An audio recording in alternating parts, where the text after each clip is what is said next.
Hi everyone, so this video is going to be my end of November updates. This is my Ascocentrum curvifolium and it has made good progress.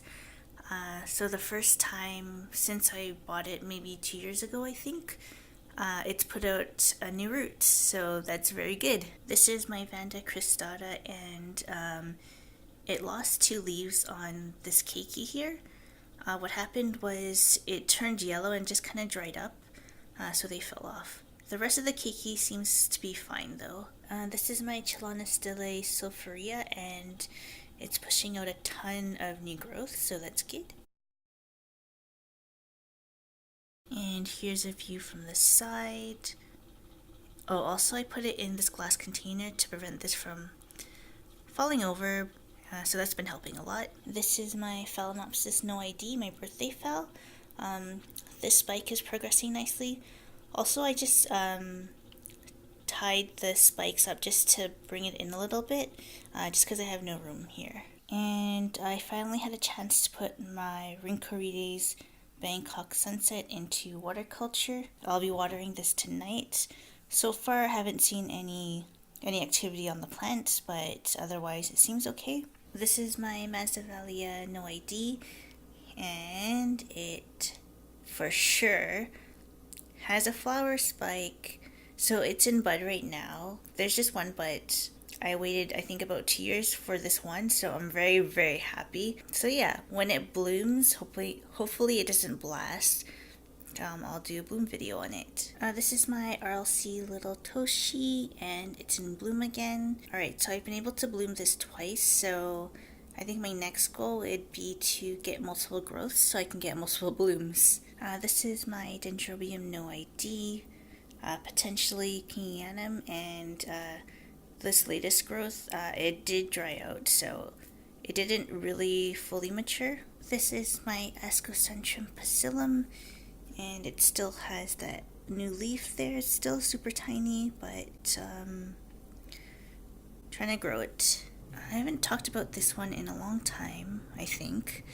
This is my Psychopsis limminghei, or Psychopsiella limminghei. It tends to push out growth like crazy. I don't think it's ever not had a new growth on it, which is good. No signs of a flower spike right now. And you can see on the leaves it has the same mottled pattern as the normal Psychopsis. This is my LC Supersonic Striking Lip, and the new growth is progressing nicely. This is my Dendrobium carinerferum, and I'm gonna fully rest it starting this weekend, so that means no water for 1 month. This is my Dendrobium christyanum.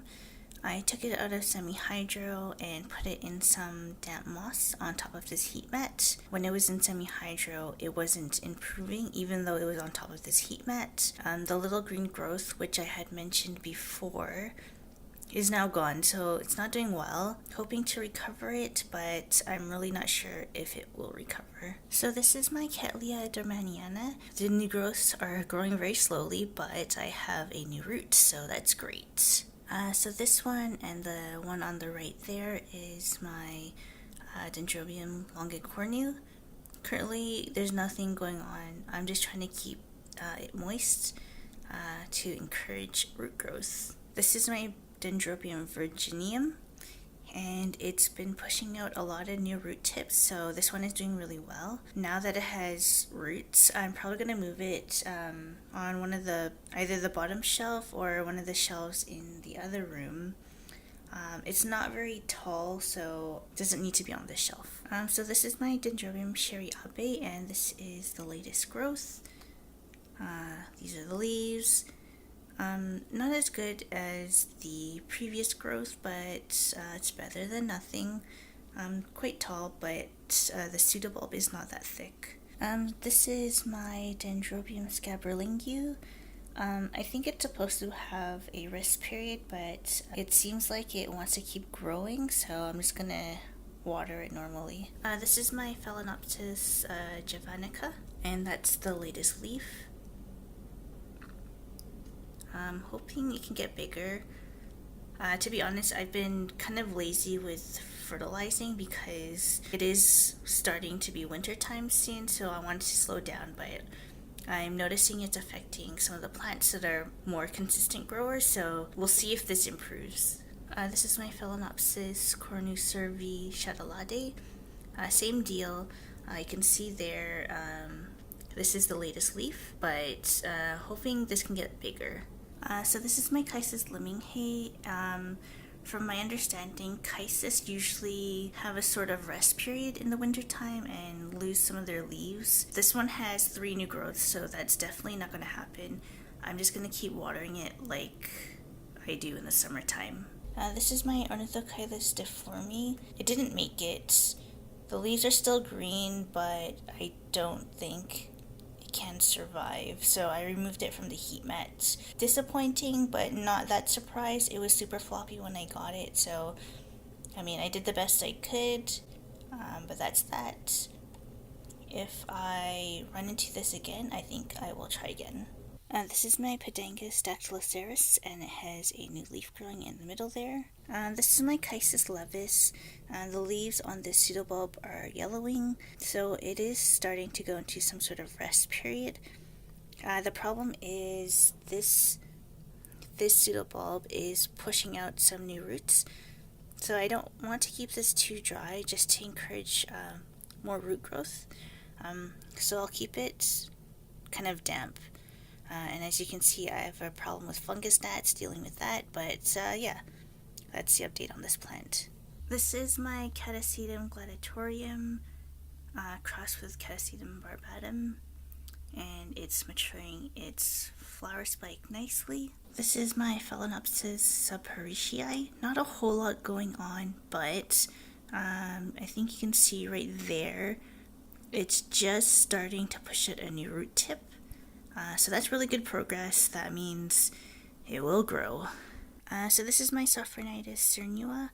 Unfortunately, it's empty inside, so it's just a pseudobulb. But the pseudobulb looks bigger than the previous one, so good sign. So this is my FDK After Dark SVO Black Pearl, and so it's officially in dormancy. Alrighty, in terms of updates, that's pretty much all that's going on.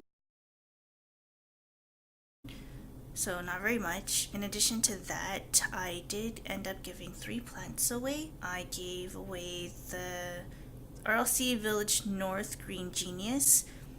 I gave away the Clowesia Grace Dunn, and also my Bulbophyllum Fascinator. They're all good plants, but I need to make room for other stuff that I really want. And my Grace Dunn, I have a sort of duplicate Rebecca Northern.